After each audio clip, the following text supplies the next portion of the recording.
Ladies and gentlemen, welcome to the 5th episode of Investing with the Boys. We got myself, Stock Savvy Shy. We got Sam Solid. We got Logical Thesis. We got a lot to unpack on this episode. Hot CPI, hot PPI, who cares? Market's near an all-time high. What happened to Trade Desk? Same thing with ASPN Aerodrill. Ad tech is going crazy, but Trade Desk isn't participating in it. And also, Nancy got it right. Tempest AI, it's above $80. She has something up her sleeve always. So we got a lot to uncover.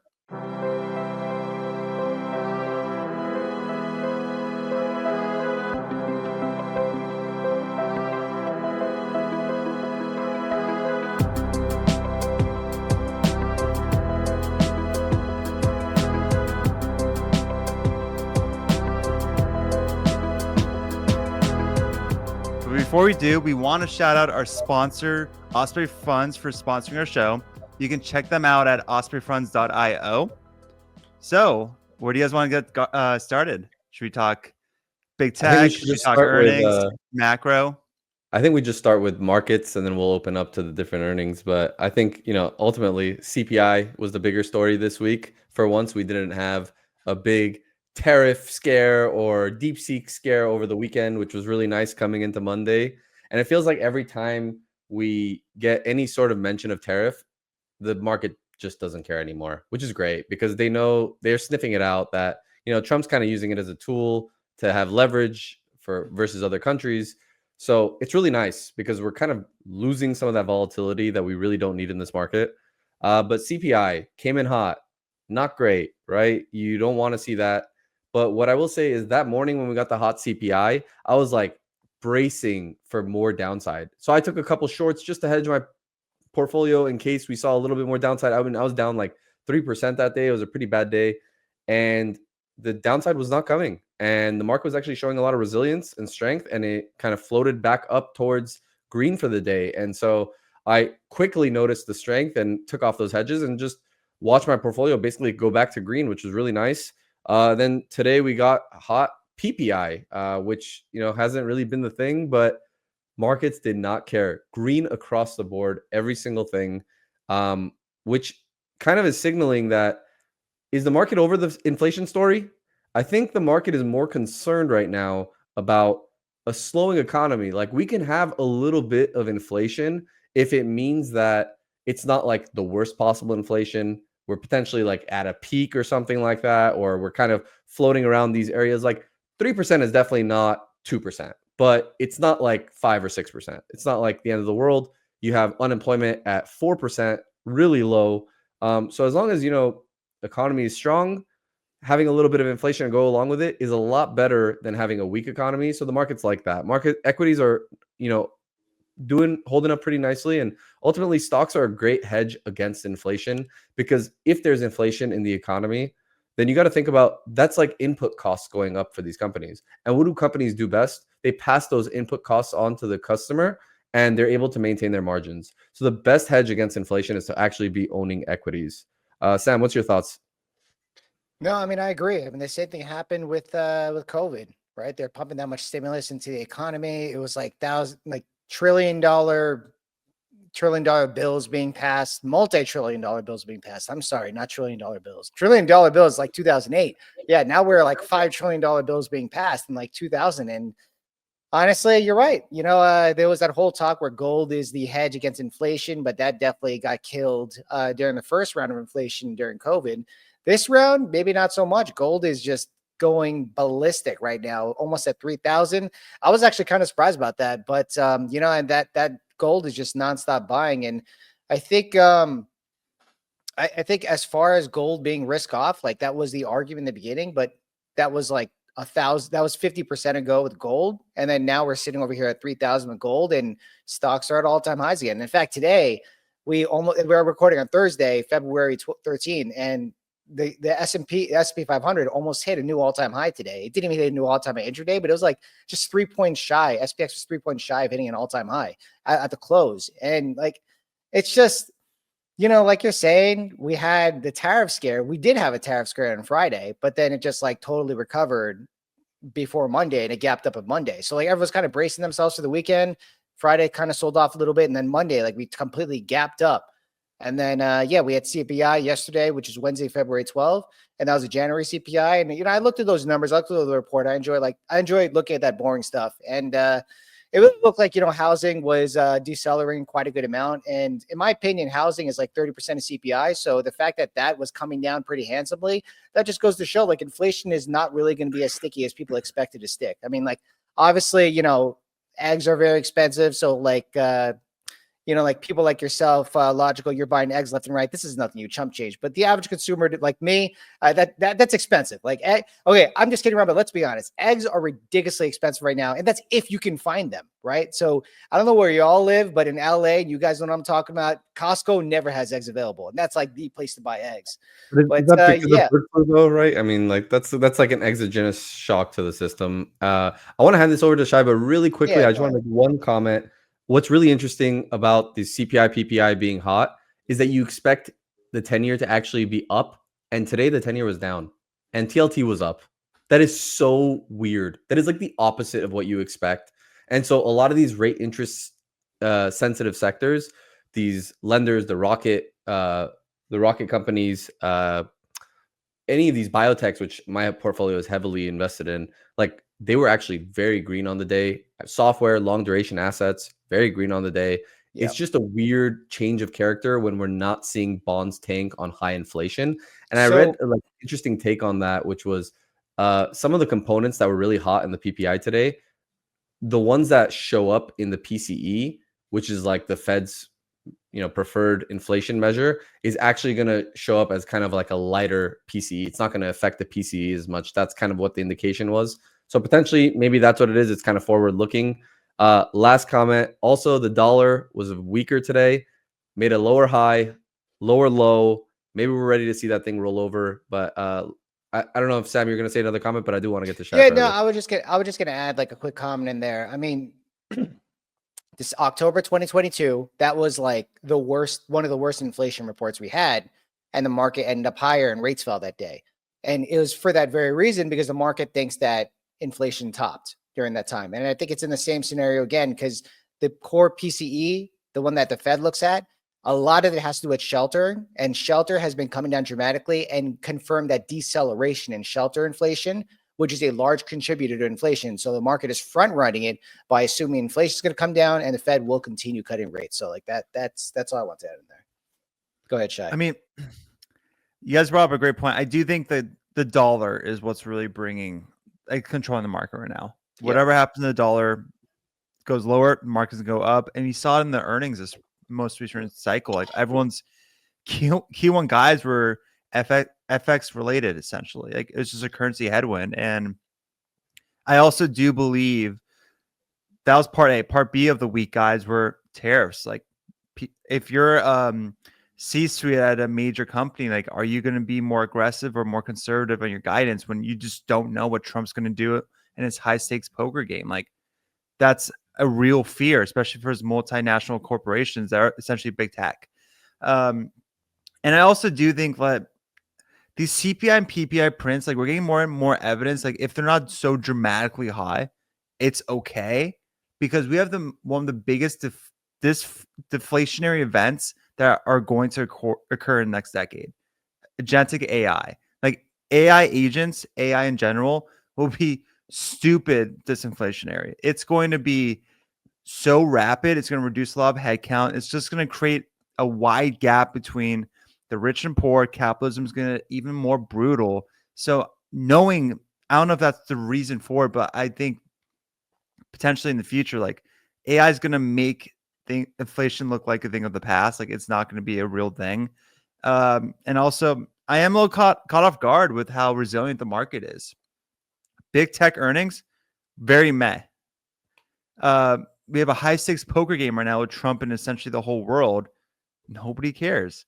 The 10-year yield, it's still not below 4.5%. It's still not great. It's like it needs to be closer to 4% than 5%. So the resilience in this market is, again, baffling. And it's been like that for like a year, though. Like I think the liquidity is at play here. There's trillions of dollars on the sideline, a lot of money in the money markets that the rates are eventually going to be coming down. They want to use that capital in the markets. Like psychologically, that we all know there is somewhat of a high floor on any kind of dip we get in the market because we have those trillions of dollars getting infused. I don't know. I'm a little caught off guard.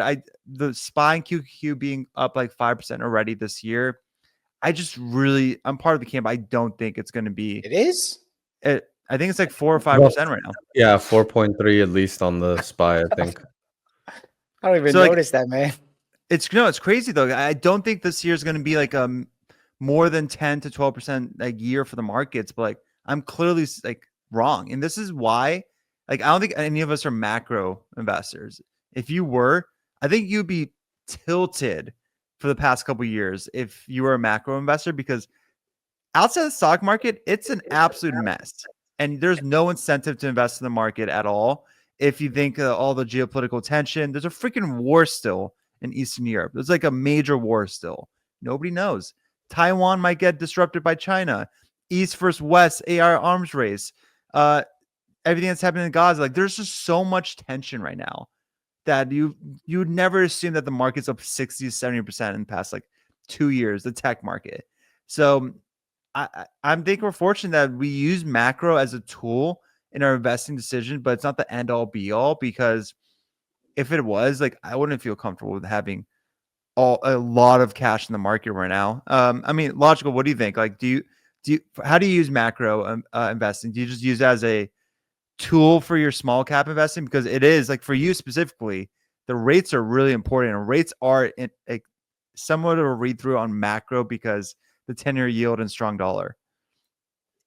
Yeah, it's obviously been a headwind for well, here's the thing though too, right? Like, you would actually think a strong dollar would be worse for companies that have globally diversified revenues like the mega caps. But, we're only, like, the small caps typically only have domestic revenues, so they're actually less impacted by a strong dollar.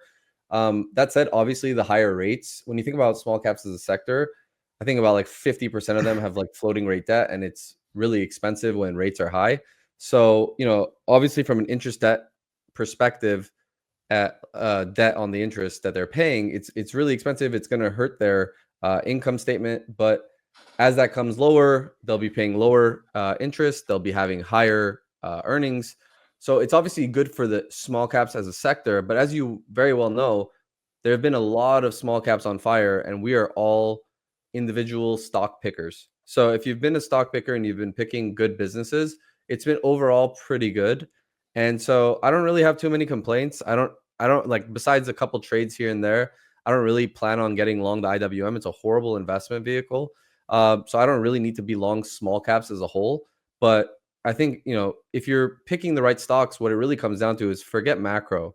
It's like, obviously you need to consider the backdrop, like, is the market cooperating and all those kinds of things. But beyond that, like, I think that's more price action and reading technicals to determine, like, hey, is this a good environment right now to be investing in general, or are setups failing constantly?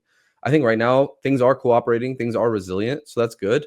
I think what really drives me is being a fundamental investor and having rules of understanding valuation, fundamentals, because then I can understand, hey, is this stock cheap? Hey, where is the opportunity? Sorry, I have a few topics that I actually want to talk about on this, and a couple of them are big. So let me jump in.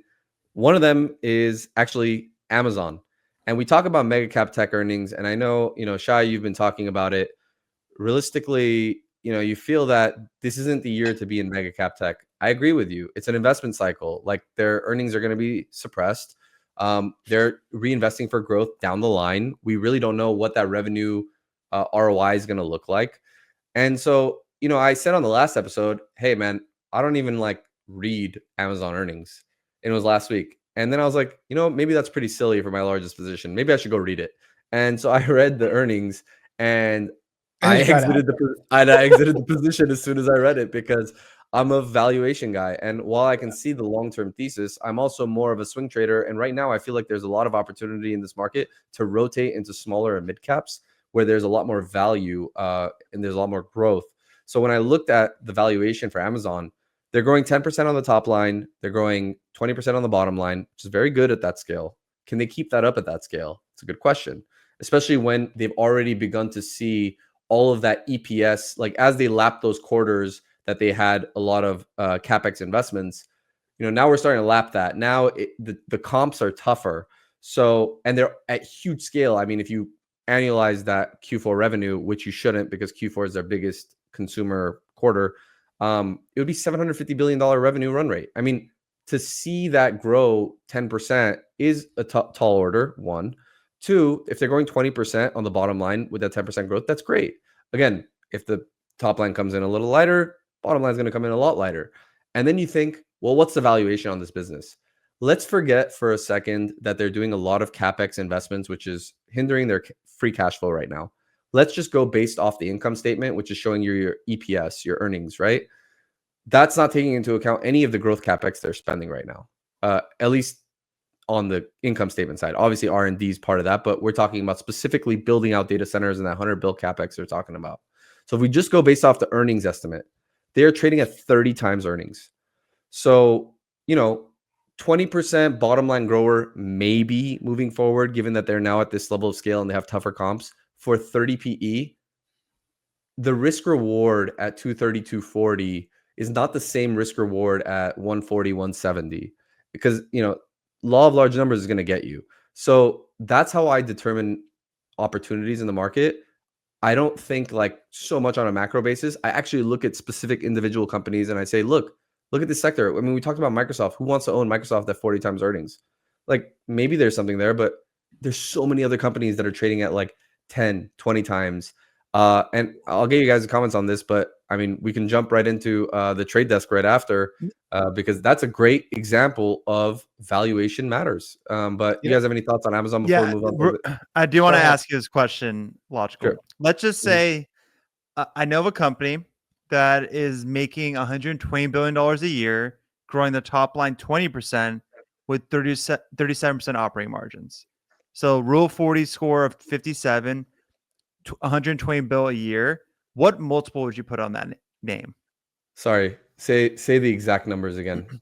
120 on the top line, 120 billion, growing the top line 20% with 37% operating margin. So a rule 40 score of 57. I mean, that has to be what, NVIDIA or something, or no, but what multiple would you do? Like 10 times, 15 times, 20? 120 billion. They have 37% operating margins and they're growing 20%. Mm-hmm. Well, I mean, I have to understand. No, I mean, it's just so tough to. It's not cyclical though. It's not a cyclical company. It's not a cyclical. You're making 120 billion. You better not be cyclical. Yeah. Well, I mean, NVIDIA arguably, right? I don't know what revenue they do. Well, that is cyclical though. Yeah, I mean, they're going to be more cyclical as we build out data centers. So 120 billion. But wait, you're asking what's the market cap or what should the earnings multiple be for that? Will the multiple be on like the price of sales? Just do price of sales at 120 bill with 20% top line, 37% bottom line. Well, I mean, if you have 37% bottom line, you're very profitable. So I wouldn't never go off price of sales at that point. 20% on the top line. Just for market, because I'm trying to make it feel like for the market cap. What do you think the market cap should be for that company? That's why. 37% margins is insane. You're saying they can keep up those margins. Mm-hmm. You're saying that maybe even expand actually.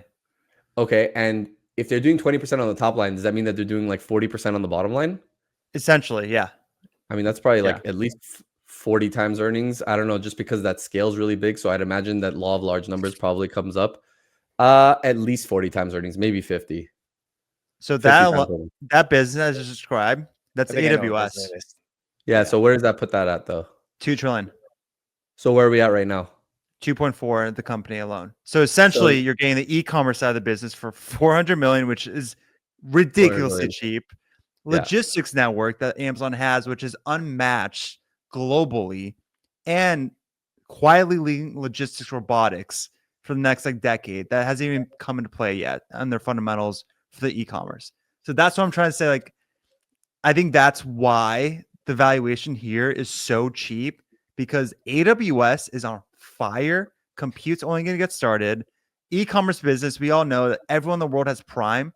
That is something they can lever across the board in so many different industries, like telehealth, which they just started starting. So like that was like my rebuttal to what we were saying, logical. Of like, I think right now the price at $200 is like, I'd pay that just for AWS alone. That's fair. I just don't know if some of the parts ever works, but yeah, I'll let you go, Sam. No, I mean that I'm invested in Amazon for AWS, right? Like Mhm. if I'm just putting on e-commerce, I don't know if I would buy Amazon or even, well, maybe I would buy them if if it had good Just asymmetrical reward. essentially But buying UPS yeah, at that point because I'll logistics. buy Mercado Libre. Like I'm buying Mercado Libre for that because of their Mhm. e-commerce bit. Well, also Mercado Pago as well. But I mean, that was a thesis for Amazon, and they're still the largest. They're still the largest public cloud provider in the entire world. They're not going to lose that crown anytime soon. Even if you do the numbers across the other two providers that are leading up to them, Microsoft Azure and Google Cloud, they won't catch up. Like it would take years for them to catch up. It would not even quarters, years, because Google's growing at like 35%, but they're like not even half the size of Amazon, AWS. And Azure is growing at like 30%, and they're not even growing. I think they're like about half. So it does, and Amazon and AWS is growing at 20%. So like it would still take time for them to catch up. But no, I mean I agree with you. That's why whenever I think of the valuation for Amazon, I do it price to operating cash flow on the trailing, and then I take a look at their historical metric on that, and they're actually trading around fair value. Like I don't think Amazon's undervalued right now. Oh, Uh, I agree. I think yeah, they're fair value right now. you're getting into this. If you're getting at Amazon this price, hoping the margin expansion opportunity on the robotics is going to transform their e-commerce business, because we just said 37% operating margin for Amazon. I'm looking at their full, like Amazon as a whole, their net It's income like margins are 10%. 10%. Like that's Yeah. much of a drag their e-commerce business is. So if their warehouse improves due to the reduced workforce expense, that might be the game changer to like expand from 10 to 15% net income margins to 20%. And that's an upside down on the DCF model for a name like Amazon, who essentially produces 70 billion in net income a year with their existing margins. Like I think that's what like Sam was alluding to as well, where AWS is the reason to invest in Amazon. Like you have to know that it's fair value at 200, but we're in it because we're hoping that the margins, gross margins right now go from 48% to maybe 55 to 60 in a couple years because of those levers in the logistics robotics that might be coming around the corner. Who knows? Physical AI is a thing in the near term. So Shai, I generally agree with you. You make a great pitch, honestly. And if I had no other opportunities, I would probably still be holding Amazon. It is 100% better than holding cash, guaranteed. But there are so many opportunities in this market. I think if you are willing to look outside of what has been working for the last 2 years, there are still a lot of sectors and a lot of places that haven't gotten a lot of love. Most of my portfolio right now, which is what I tried to do last year as well, majority of the names in my portfolio were actually trading closer to their all-time lows than they're anywhere near their highs. So like the names that I'm holding now, I mean, again, they're in sectors that have just been hated, left for dead, extremely low valuations. I always talk about biotech. I mean, they're trading at like no debt. Basically, like some of these names are trading below the cash on their balance sheet. They have legitimately, they're trading at negative enterprise values, call options on all their possible future potential. And you're paying nothing for that business. So I understand the Amazon argument. I think it comes down to me for opportunity cost. I have finite number of capital. Where do I allocate it best? I was just gonna say, I think it's a style of investing because I'm treating it as like a stock I never have to worry about, an anchor stock where worst case, if the market gets rug pulled like 2021, 2022 all over again, I need that one stock to at least like hold it together as an anchor, like a beach stock where I never have to worry. And if that occurs, like CrowdStrike gets to $150, Snowflake gets to 70, Palantir gets in the 20s, I'm probably going to sell my Amazon position just because those are fire sales. I just don't see fire sales right now in my themes that I want exposure in. That's the Yes. thing. Like I'm a thematic investor. You look for like value across the board. For me, I look for themes in early sector growth that are undergoing a structural shift for the next decade, and it's Yep. very like 5 themes like that. So that's probably I want to add that color because I think that's the beauty of our podcast, where we all have such different styles that overlap enough where we can have a great dialogue, like discussion. And I'm actually curious on Sam's your input on this as well, because I feel like We haven't heard it that you heard my stance as a long-term thematic investor. Logical is the catalyst, not catalyst trader, but more of a he finds those opportunities across the board. Doesn't matter what. If it is undervalued, he's going to get in. What's your kind of style? Yeah, I mean, I think we're all kind of we all have like hybrid portfolios. It just depends on the concentration on which on which some positions are like more long-term thesis trades. Because at the end of the day, this is all a big trade for all of us, right? Like you're going to sell at some point, whether you like it or not. It could be before you die, could be your kids sell when they take your stock and whatever it is, but it's all one big trade, just depends on the time frame. And I think that, you know, you kind of sway more toward the long term. I'm kind of in the middle, and Logical, he does have long-term positions. Like, I mean, he tells us about long-term positions he's had for a while, and like, you know, he's more tactical when it comes to certain stuff. And I don't want to try to put words in his mouth or anything. You know, he can speak for himself. But when it comes to Amazon, I could totally see that side. Like it is clear as day that right now mega caps are not getting as much inflows as the smaller to medium cap stocks. We've seen it across the board. Like you can go ahead and pull up a chart and see the IGV ETF versus the MAGS ETF, which is the CNBC like Magnificent 7 ETF. Tell me which one's outperforming out of both of those. Software is way outperforming that. Even if you do the overlay of the IGV software ETF over the Qs, the ratio is winning for software, right? And I would even say the same is happening for IGV over semiconductors or SMH. Same is happening. Like, I think that we're all kind of vigilant of this. I mean, in fact, for me, like, since I'm DCAing very routinely, similar to you, Shai, like, I don't know, maybe Logical's doing too, but like, I'm not here trying to gain alpha with Amazon right now. I'm just holding my Amazon long-term position and just like leaving it that, because I do agree with you. Like, dude, if the market's down like 20%, like Amazon's probably gonna be down more than 20%, but I will feel very happy adding more to Amazon at that point. And that will always be like one of my highest conviction positions. But if I'm going to weigh my portfolio and concentrate it more towards something where there's opportunity, which is what Logical is saying, I'm going to put more weighting on that. And I already do have some names that I've been in and have way more concentration in, even with leverage as well, that I would say from a beta scale for my entire portfolio has more weighting in my portfolio for day-to-day movement than Amazon does if it moves, right? So, I mean, it really depends on your investing style. I'm kind of a hybrid of both to answer your question, but you know, I do think that certain companies, and Logical kind of touched on this earlier, where certain companies you kind of value it based on different metrics. When it comes to Amazon, I like to use operating cash flow, because if you look at their entire, you know, valuation and stuff, especially when it was lower in 2023, their operating cash flow, the price to operating cash flow on a TTM basis was actually pretty low. And that's why I was going so heavy on it. Because if you look historically, Amazon was always right around this range, price to operating cash flow, and now it caught up. So it kind of makes it think like, is that asymmetric upside to go balls to the wall long and Amazon still there? I don't know if it's still there anymore, but if Amazon goes out of business, I'm going to be worried about my net worth. All right. Because my net worth's going to be cut by 20% if that happens. I'll be scared. Right. So maybe it won't be 20% in the next couple of years. If everything else goes up and Amazon's still flat, I'll be fine with that. Maybe it becomes 50% if the whole market craps and Amazon's still standing up. Right.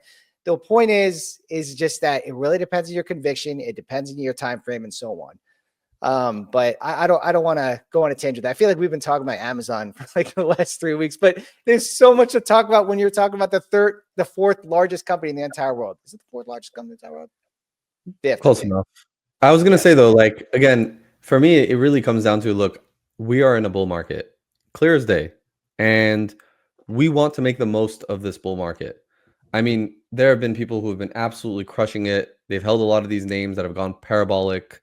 Talk about App, which we'll get into that, maybe earnings later. Palantir, which Shai has been crushing it with. There's been Hims, which has been a battleground stock.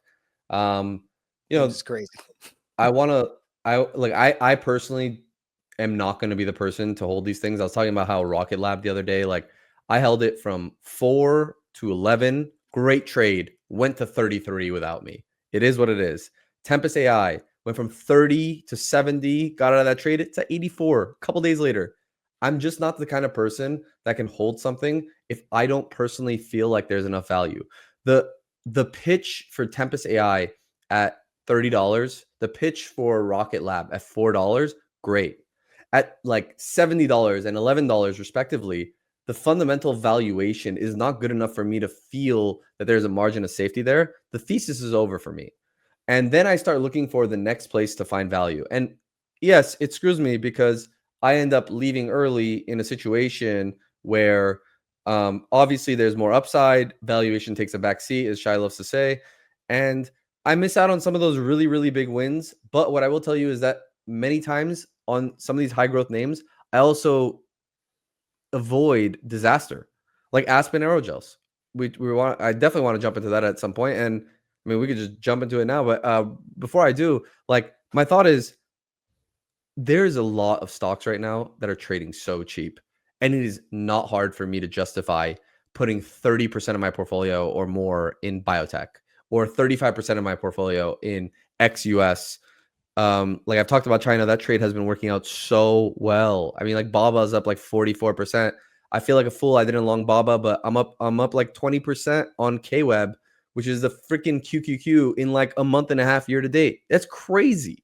So obviously there's a lot of value out in the market. And right now we're starting to see rotation into those things. So being able to ride those things, especially like, I think it's so important to know timing is so key in rotation, because you could have said the value in biotech or China was so good 1 year ago. But if you went long a year ago, you'd be sitting on dead money while everyone else made money. So I feel like it's been a good time to rotate and find more value, because as Shai was saying, like in the thematic growth themes, there really isn't a lot of bargains out there.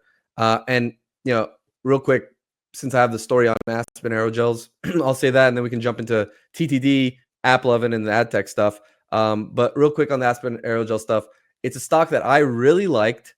And I was long that stock. I saw the growth. They're going like 500% year over year in one of their business segments for the EV thermo barriers. I was really in love with this stock. I mean, and then their energy industrial business was picking up, expected to double year over year. I mean, it was just like the business was firing on all cylinders. They were waiting for a DOE loan so that they can get approved for building out a second facility to handle all this volume from GM, all these different OEM manufacturers, like, you know, getting all these new car contracts to help their EVs, the shift to EV, the EV mandate under Biden. I mean, the growth was insane for such a small cap company to have, you know, exposure to. But then, you know, one thing after another, you start hearing news about new battery cells like the prismatic cells. And that started getting me really thinking, this is a low gross margin business and they need high volumes to be very profitable on the bottom line. But the more I started reading into prismatic cells, they were doing pouch cells in their batteries for GM. Prismatic cells require 2/3 less thermal barrier. That basically slashes their volume. So already to me, that was a huge like red flag for volumes moving forward. Like if the shift to prismatic happens, their business is going to get cut 2/3 and they can't be profitable at those low gross margins. So that made me a little like skeptical. Let me lower my position size. I don't know what the future of this thing is going to look like. And then, you know, they got the DOE loan approval. 1 minute later, 1 day later, I should say, they did a dilutive share offering. And that's basically when I exited the stock, lost all, you know, I lost all of my trust in management. Then I was talking to the short seller on the name, and he was talking about how they're grossly inflating how much the cost per vehicle is for the thermal barrier product. And that's coming through in the income statement, but the cash flow statement was like, basically the income statement was being recognized way ahead of time. And it was on those inflated CPVs, cost per vehicles. So, and then you imagine, so they have inflated cost per vehicle, and this is on pouch cells before they go to prismatic cells. So it's like a double inflation of what's actually going to happen in the future. And then management is diluting their offering. They're doing dilutive offerings after they get the loan. Then they're saying they're not going to build out the second facility. It's like, oh my goodness, everything about this growth story is falling apart. It's not really a growth story anymore. And then you're hearing about these Chinese competitors who can easily enter the market. They have a competitor in the US that's even doing better than them. I mean, there's just so many holes in this. So I ended up, you know, I saw the stock and they reported earnings this week. Last thing I'll say on this, I noticed the stock was just kind of like dwindling, and it was kind of towards the lows of the range, and the volume was picking up on the selling, and the short interest was ticking up. When I see a stock that's very weak, story is falling apart, I already have distrust in management, and I'm seeing short interest tick up at the lows, that's a huge red flag for me. So I decided to take some lotto puts into earnings. That thing caved like 32%. And I ended up rolling those puts into actually just shorting the equity. And I honestly think that there's probably more downside from here. Obviously, I don't know. Something comes out tomorrow. I'm very, very quick with my short positions. I will not let them blow up in my face. I can be out of this trade within a day. I seriously, by tomorrow, if you know something changes. So By for the time tonight. being, it feels like it's falling apart. What's that? By tonight. Yeah, by tonight. You never know. Anyways, before we go into the trade desk and other ad tech earnings, let's hand it over to Sam. Yeah, I just wanted to go over our sponsor. If you're looking into crypto and looking for ways to add it to your IRA or stock brokerage, check out our partners at Osprey Funds. They offer easy access to crypto through traditional investment accounts, no need for wallets or exchanges. They have a Solana Trust, ticker symbol OSOL, and a Binance Coin Trust, OBNB, and it lets you get exposure to these assets right from your brokerage or even your IRA. This is just a heads up for you to explore your options and make sure you do your own research, not financial advice. You could start by checking out their website where you'll find a prospectus and more details at ospreyfunds.io. That's OSPREYFUNDS.io. Off to you, Shai. So I think the trade desk is an interesting name to talk about, especially with our investing styles. I think for me, it was a 3% position entering the print. It was not, I've owned it for years, haven't added in over a year. Cost basis is in the 50s. I like the ad tech space, but I wouldn't say the ad tech is one of my themes that I'm uber bullish on, just because we have Metas and Googles out there. Like it is outside the wall gardens. Like it's essentially trade desk is the go-to, but like it's a David versus Goliath. And it's not one where I think it's just tricky. And because of that, valuation has always been extended for trade desk like for years. I just never there we had I think it was Q4 of last year. Like we had that massive sell-off on TTD earnings. Like was it just 60 or 70 bucks? That was a buy. That was a buy. That was a quarter where you buy. I forgot what the reason for it was, but it wasn't a massive guide down. It might have just been, to be honest, like a normal miss. I don't even remember what it was. This one we got to the was it yesterday. It was ugly.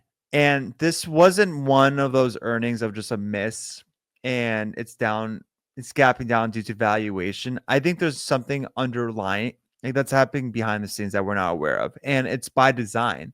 Like Jeff Green, the CEO on the conference call, he was very coy with like what caused the miss. Like he provided no clarity on why they got it significantly, why their margins are compressing. He just took ownership of it. Fine, kudos. Like you're being a leader, but you're also being a little sketchy because he was doing the corporate BS 101 all for the whole call. He was referencing case studies. He was just taking ownership of it, not pinpointing exactly what happened, some kind of reorganization that's happening internally. He was just saying all the reasons, but actually wasn't pinpointing specifically what occurred that caused their guidance to go collapse, essentially. Like because the broader ad market isn't collapsing. Meta's ads are growing 21%. Amazon's ads are growing 18%. Even Google search is growing in the low teens. YouTube's growing 14%. Trade Desk is outpacing them, but just at 22%. Like if it just feels like something is breaking and the margins are compressing. And the beauty of what Trade Desk has always been was they can scale without having to invest their expenses that's caused their margins to compress. Like they were able to scale while somehow keeping margins in line. That was not the case this most recent earnings report. And I do believe like his answers in the conference call didn't explain at all why the guidance was bad. It sure as hell he didn't do anything to help himself when he was dodging all the questions from the analysts. Even after his dip, I'm looking at the valuation right now. Even after going down 33%, It's trading at 50 times 2025 free cash flow. So it's not a like bargain even at this level. Like to answer, I should also at this point where I didn't sell. I'm not adding right now, but I didn't sell. And why is that? This is the first major miss in 33 quarters. That's you got to respect Jeff. Like, Jeff Green is one of those GOAT CEOs because when he went IPO, ad tech was just like nobody believed ad tech could be a standalone business. To be honest, like it was just like an add-on to the big tech. Like it's a nice thing to have. He proved everyone wrong, and he executed for years. And he had this one slip up, and I don't know what happened behind the scenes that he couldn't communicate it, but I'm going to give him the benefit of the doubts and give him one more quarter before like selling off a position. And this reiterates why like my type of investing long term, even though this wasn't a high conviction play, it was a lower conviction play. Thesis is cracking. I'm not dumping yet because I need multiple quarters for them to prove that something's broken, and I'm going to give them the benefit of doubt, but I will be adding probably if it goes in the 70s, especially I'm looking at the 50 SMA on the monthly chart. Like it's The 200 bounced. SMA is close. It's in the Yes. 70s. So yeah, 70s look like a great area. And I would buy this business at 40-ish times free cash flow, especially when like their margins, we're talking their margins with a massive miss. It's still 40% EBITDA margins while growing the top line 20%. Like it's still a phenomenal business. I They just got think 17% next quarter. exactly. And they got a Q1. They don't give full year. So could this be just a near-term weakness and something that happened in the org? Yeah, like that happens. I've been on the other side of the business. Like things occur when an SVP really freaking messes up, like something substantial. Or there is one thing where TTD is kind of adjusting their strategy rather than going through agencies. They're going directly to the customers. Yeah, that could ruffle a few feathers on the agency side. That probably turn the faucet off a little on well, used to be a guarantee like flow coming through that now they kind of have to pivot around. Like there could be stuff like that. But either way, commentary on the conference call wasn't enough for the stock to bounce even a little. It wasn't enough for me to participate in a stock that's down 30%, but it's a 2% position for me. Tempest AI is a bigger position for me now. That's wild for me to say crazy. because I just got into Tempest a couple weeks ago at a 1% position. I've owned TTD for years. It's always hovered between 3 to 4%, and now it's less. And IonQ is like I have $8,000 in IonQ. I think I have 125 shares of TTD, so like I have a couple thousand more than IonQ, and IonQ is a spec play.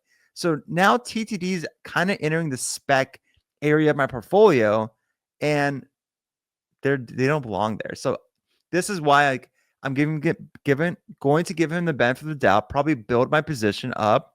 I'm in no rush. It's going to be range bound. It's not going to V-shape recover until the next earnings report. But I have an 11% cash position. I'm going to probably infuse it and make this another 3% position. And if they betray my trust, I'll just cut it loose.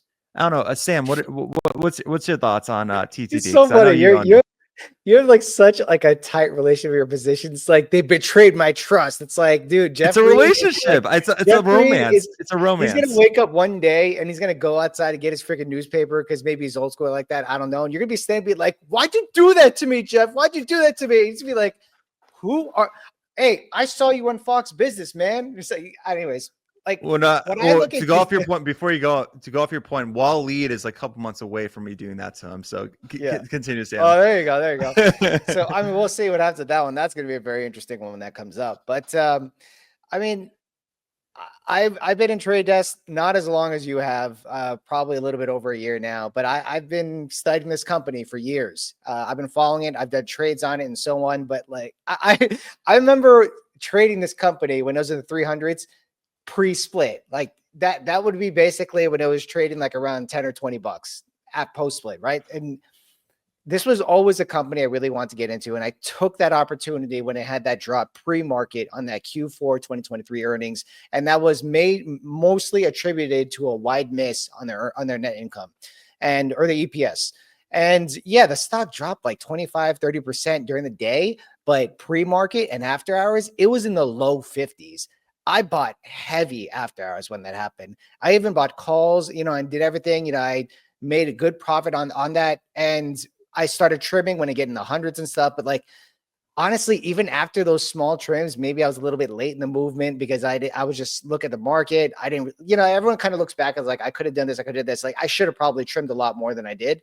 But going to earnings, it was a pretty big position and I felt it today. Like, I'm surprised in a day like today, I'm not as green as the Qs. Like, but considering I was down when the day started, and then when the day ended, I was actually like flat and actually a little bit more green. But dude, it sucks when you're not green and the market is up a 1.5% because one stock is down. But at the same time, I'm attributing this to I got to cut them some slack, right? Like this isn't like a turnaround story. This isn't a PayPal. This isn't Intel where like they're literally having quarter after quarter of just terrible moves, right? And then they're coming back. They have a new CEO, new plans, whatever, like a turnaround story. PayPal's doing a really good job of that. Looks like Intel's starting to do a good job at that once Pat G leaves. But when it comes to Trade Desk, like you can't knock a Jeff Green. He probably doesn't even know what it is. But of course, they're going to do the corporate speech and whatever. They're going to try to make all excuses. We could see right through that, right? But at the same time, like he kind of earned my trust over a long period of time, especially getting to the stock and studying more, because I'm more inclined to do more research on a stock once I'm actually in it. But like when I was in it, I was like watching and listening to every single quarter. I was reading the transcripts. I was looking at their results and everything. I was looking at their leadership and their entire market, taking leadership. Like they literally transformed the entire ad tech business. It used to be like paper and pencil, not literally, but they went straight to not straight to the consumer, but straight to the campaign buyers and straight to the ad sellers. And they brought them together with a very robust platform. Like it is a software company, very high margins. That is the reason why I own it. It's very hard for me to hold on to a company long-term that doesn't have wide gross margins like this, because that means they don't have the pricing power to scale up and reduce costs. Trade Desk is expecting higher operating expenses next quarter. They're also expecting, and they guided down an already weak quarter. So that already tells the market this is going to be a bad quarter. On top of that, in my opinion, they authorized a lot of buybacks last quarter. And then they authorized another 1 billion. So I guess like kind of good time they authorized it so that way they can get more return on investment. But at the same time, the EBITDA guide was already low, but then they guided below that. And I think that considering the fact they had a really good track record of 33 quarters, not ever missing the top line, and then finally missing the top line for the first time in 17 quarters, I think that is when people get scared, because you get a company that's executing, and I wouldn't say flawlessly, but like top-notch executing. If Palantir has a quarter like this, you better believe they're going to be down 30% the very next day. And Trade Desk isn't really priced as much as Palantir, because Palantir has a much higher following. It's much newer. It's with the AI cycle and so on. If Trade Desk continues to not perform next quarter, we're going to have a serious problem, because when you are on that pedestal that Trade Desk has been, you're going to get knocked down after earnings like this. And 32%, I think, was justified for that happening. I don't think it's overkill or whatever. I think it had a premium on a premium on a premium, and now it just has a premium. Right. So that's like 2 levels down, dude. Like someone kicked you out of the window and you landed all the way in the ground. Like that's basically the equivalent. So I'm also going to give it some time, but at the same time, like still, those operating margins are pretty damn good. But I don't want to kick to the, go ahead. Sorry. No, I was going to say, I think what you and I both haven't added or alluded to on Trade Desk either is there could be a new competitor. Like there could be someone taking some market share from them. I think I don't know. Like Magnite. Not Magnite. Not Magnite, man. Get out of here. You wish. The thing is, if Magnite got even like, if Magnite got like a third of their quarterly revenue from Trade Desk, like this stock would be like a double from here. Yes. But I do think the maybe though is we have to talk about the clear tier 1 ad tech play right now is AppLovin. Like 170 bill market cap, almost a mega cap. Like I really did not think Hey. there could be a mega cap ad tech, pure ad tech play. I really didn't. It's like, guys, it really isn't that high of a ceiling in the immediate. Eventually, once agentic AI gets going, products are gonna 10x, 100x. You're gonna need to advertise for it. I thought down the line, but like not before 2026, essentially. But App Lovin is just what the WTF. Like, to be honest, like, it is crazy what they're doing in the past 2 years. Like, they 10x So in the past year, and it's deserved though. Like, they backed up on fundamentals. Like, yeah. I'm looking at their fundamental profile right now. They grew 43% last year with 42% net income margins. Wild. They're supposed to be growing 24% this upcoming year with 52% net income margins. So they're expanding like rapidly their margins on the bottom line. And then in 2 years, it's going to be 62% net income margins. That's insane. They'll be growing the top line at 18% then. This is one of those companies. It's an AI driven ad tech play in mobile gaming. They hinted yesterday they're going to get into the CTV space. So, like, maybe that's a new competitor. But So I got something to add there. This is actually a very good comparison because I literally thought about just then. I know that you're gonna know because you own them too. Cloudflare, okay. When did they expand their TAM by getting into cybersecurity? They expanded their TAM like 3 times after they announced that. I think the same thing has happened with AppLovin, but it's being priced into it before it's happening that they're getting to CTV now. Like they said they're going to get into it, but now they're being priced as if they're going to get into it, as if they're already in it. And I think that money came straight from Trade Desk into AppLovin. you think? I mean, I wouldn't be surprised, dude. I mean, you know these algos work. I will say it sucked today seeing AppLovin up 25% when Trade Desk was down 35%. And the same day, like it was the knife turned in my heart when I saw that. And AppLovin was one of those names I have regret. Like, I have so much regret on that name. No regrets, bro. I do, because like Unity is the reason I didn't participate in AppLovin.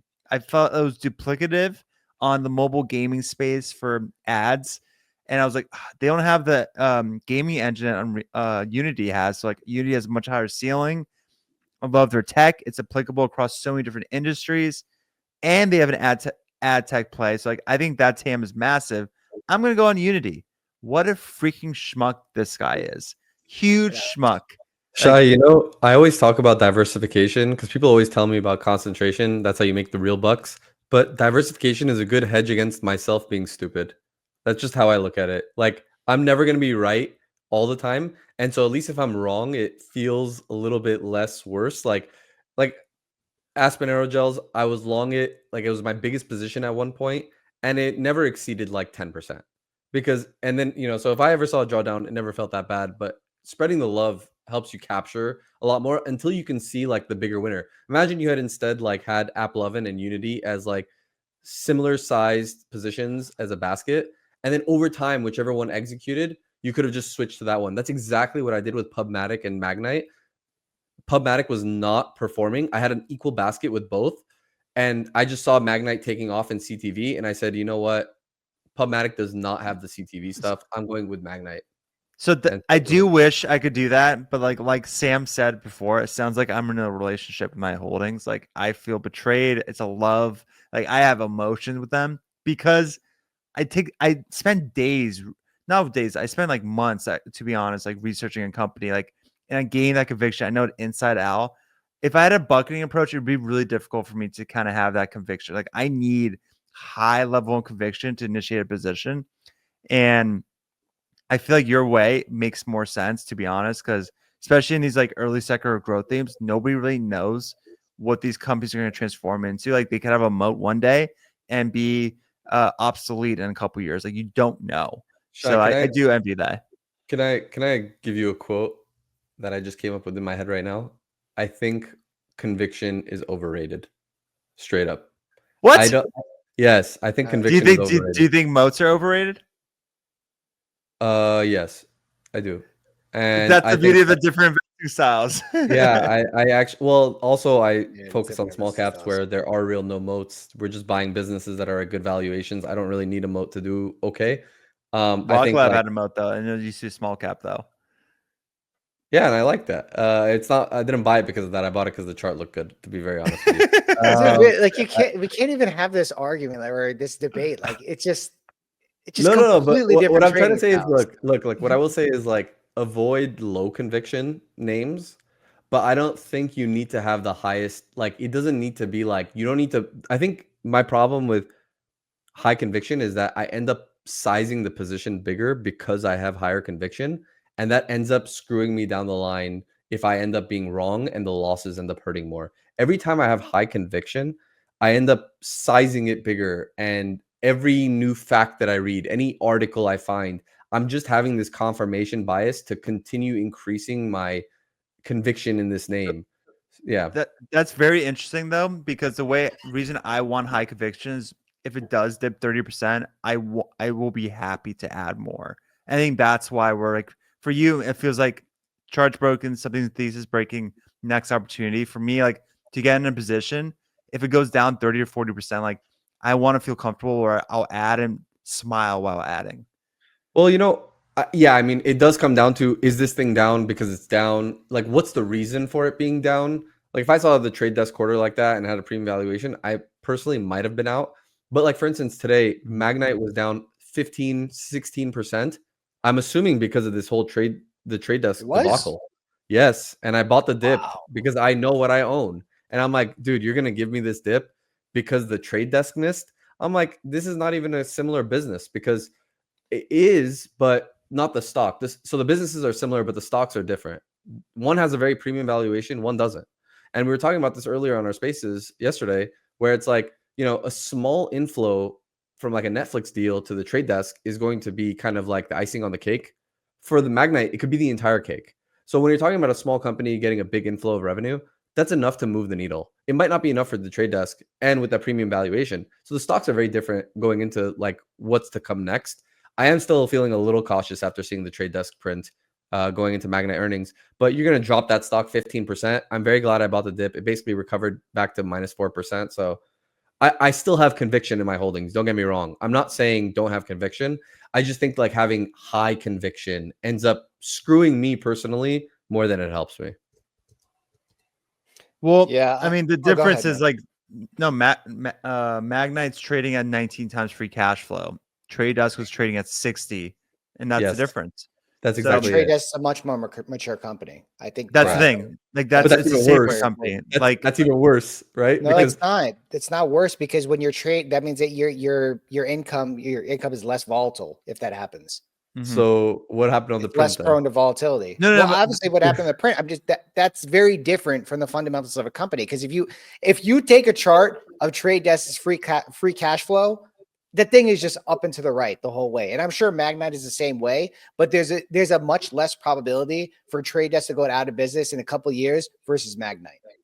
Yes, Well, that is a different statement though than That's what why it the has a much more Mhm. premium valuation because of that. But if I'm gonna buy a bigger company that has maybe lower growth, I would want a lower valuation, not a higher valuation personally. Well, And I guess you that's can't. where it comes down to, right? Like you Well, And guys it's not a say that trade. quality. You don't trade Trade Desk. Sorry, Shaq, go ahead.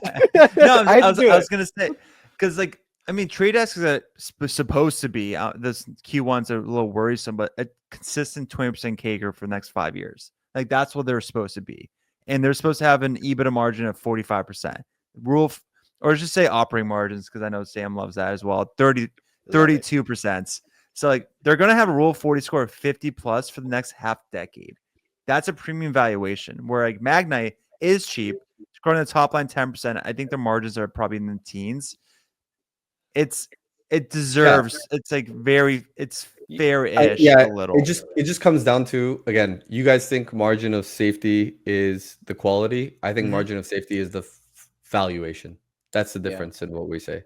Well, It's different. it worked for you for sure. It worked for you on Trade Desk this time. This works for you. This is the reason why you do what you do because you're good at it, right? But If I look- do what you do, I'm gonna have a heart attack every freaking day. Well, yeah, I mean, I'm in small cap biotechs. It's absolutely absurdly volatile. It's disgusting. But yeah, I mean, look, like I've always said, The trade desk loses one big partnership, it's down 10%. Magnite loses in Netflix, could be down 40%. You know what I mean? So yeah, it obviously there's other risks that come with it for sure. Yeah. That is solved by scale. So I get paying up for it. I understand that. I'm not, but I'm just saying going into a print, you just have like less concern if you're at a lower valuation. Like how high can you fall?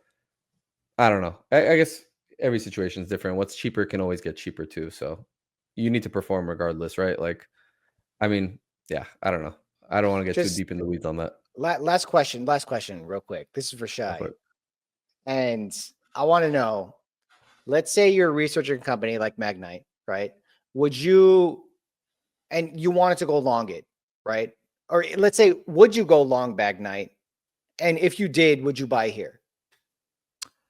I wouldn't buy here because, to be honest, it looks fair valued.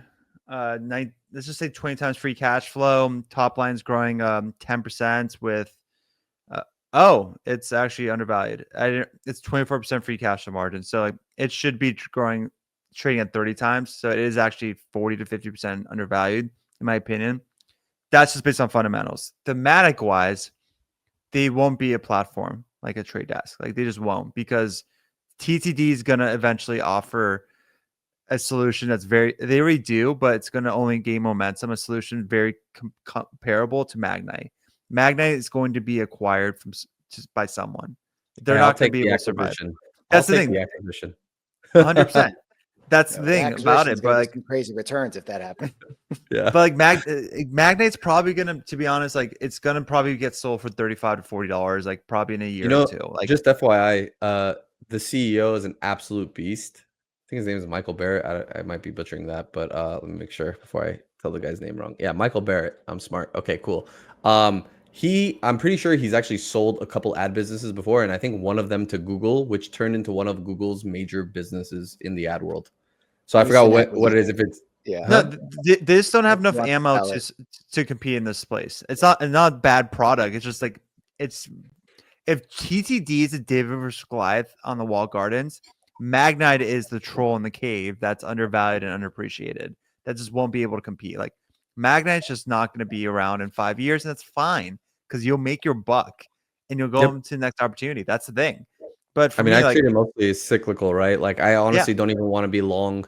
The ad market is cyclical. It's tied to consumer recessions and all that stuff. So I'd be out before the next consumer recession anyway. Like I said, when they start posting 40% profit margins, that's not the day I buy. That's the day I sell, because I know that that's probably peak margins. So that's how I'm thinking about these things, because I sat through, and I don't know if we talked about this on the pod last time, but when PubMatic posted 37% net profit margins in Q4 2021, and they posted like 50% growth on the top line, I'm like, oh my God, this is the best business ever. I bought more, and the stock went down 70% from there straight down, because those are peak earnings. So I think that's just kind of how I think about these things, is like, this is a cyclical 100%.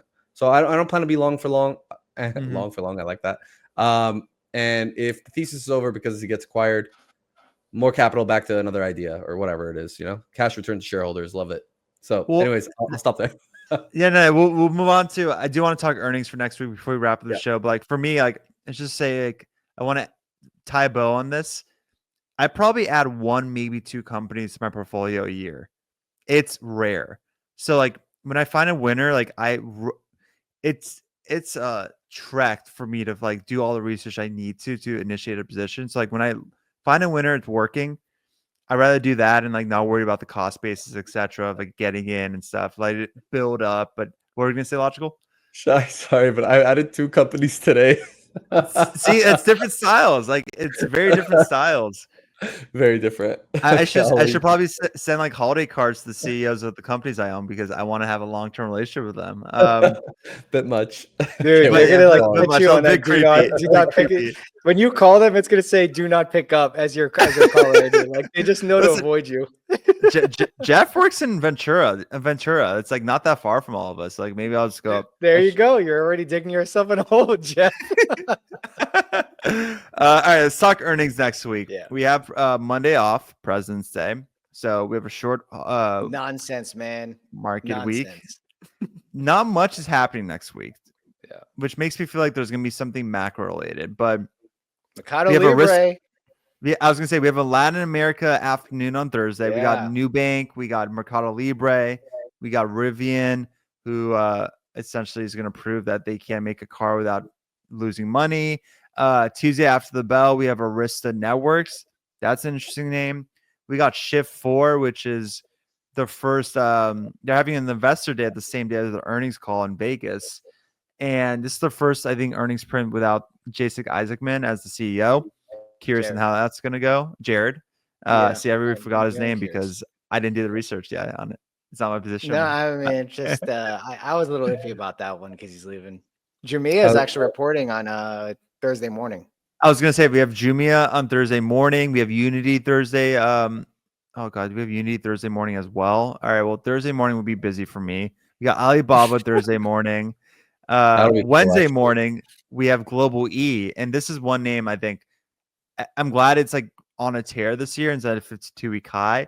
This is one name that consistently gets disrespected, I think, by the market. They are the best picks and shovels play of the e-commerce space, solving complexity chain. They do the essentially do the white label service for Shopify's international business, and Shopify just reported really strong international numbers. So like, I think the pre-read for Global E is going to be strong, and you see that reflected in the stock price. Wednesday after the bell, we got Carvana, which is defying all odds. To be honest, I did not think they're going to be a real company. I think that was going to happen. And they're just like chugging along. We got Toast, we got Clavio, we got Innovix. Yeah, so we got a lot of I think this is the week before the real storm comes, where we're gonna get the snowflakes, we're gonna get the crowd strikes, we're gonna get the MongoDBs, like a lot of like the software names. Like that's where we make or break it, and it's the last week of February, and it's gonna be fun. I was gonna say, funny enough, and I think you get NVIDIA that week as well, so that'll be interesting. Are for you sure. kidding? We have NVIDIA and Snowflake the same afternoon again? Yes, dude. Yes. Well, This is the worst that's how tradition 3 ever. It's the months third straight work. time. I was gonna say something. Would you believe me if I told you that most of my portfolio hasn't even reported earnings yet?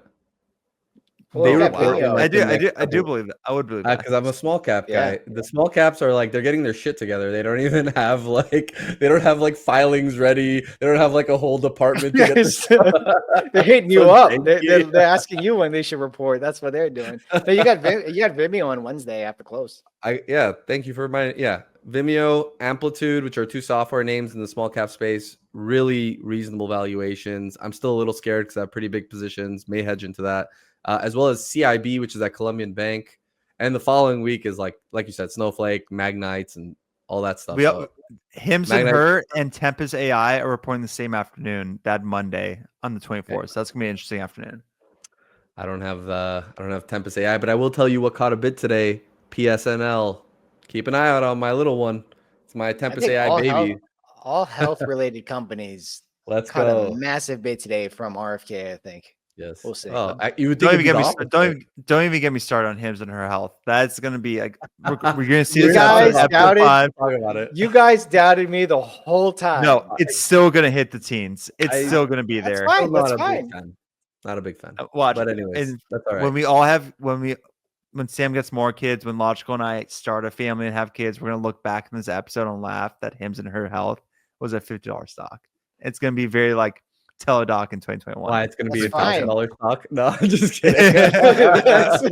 No, listen, I honestly think I might be this is not my lane, and I'm probably wrong on Hims and Her health. Like clearly I am. It's like rising up 120% I don't think you're wrong. this year, I think. We'll talk about it later, but GLP-1 revenue is becoming a more meaningful source of those revenues. We'll get into that later. I don't want to get into it now. We're at the end of the hour. That said, look, I mean, we'll see what happens. I don't have a strong opinion one way or the other. The stock clearly is working. Shorts are getting freaking squeezed. It's been a fun time to be long some of these growth names. Let's end it there. Crazy, Sam, go ahead. Crazy time. Close this out. Yeah, close it out, guys. Thanks for listening. Just another shout out to our sponsor, Osprey Funds. They got crypto and look for ways to get good crypto into your IRA and stock broker account. Check out their Solana Trust, OSOL, or their Binance Coin Trust, OBNB. Do your own due diligence research. This is not financial advice. Go check them out at ospreyfunds.io. Thanks a lot, guys. Have a good one.